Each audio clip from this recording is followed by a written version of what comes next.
এক গ্লাস তরমুজের রস মুখে পৌঁছানো মাত্রই শরীরের ভেতর শুরু হয় এক আশ্চর্য যাত্রা। রস নেমে যায় পাকস্থলিতে, আর সেখান থেকেই শুরু হয় পুষ্টির বিস্ময়। পাকস্থলীর ভেতর তরমুজের প্রতিটি ফোঁটা ভেঙে যায় ক্ষুদ্র পুষ্টিতে, যা পরে ধীরে ধীরে শরীরকে শক্তি দিতে প্রস্তুত হয়। অন্ত্রের ক্ষুদ্র ভিলাইগুলো এক এক করে শোষণ করে তরমুজের প্রাকৃতিক ভিটামিন আর জলীয় উপাদান, যেন অন্ধকারে আলোজ বলে ওঠে। কয়েক মুহূর্তে এসব পুষ্টি ছড়িয়ে পড়ে পুরো শরীরে।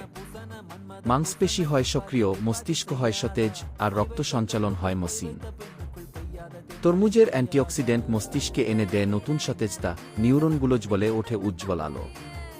এর পানিশূন্যতা পূরণকারী উপাদান মাংসপেশিকে দেয় তাৎক্ষণিক শক্তি, ক্লান্তি কমে, এনার্জি বাড়ে। অন্ত্রে বাড়ায় ভালো ব্যাকটেরিয়া, হজম প্রক্রিয়াকে রাখে সুস্থ।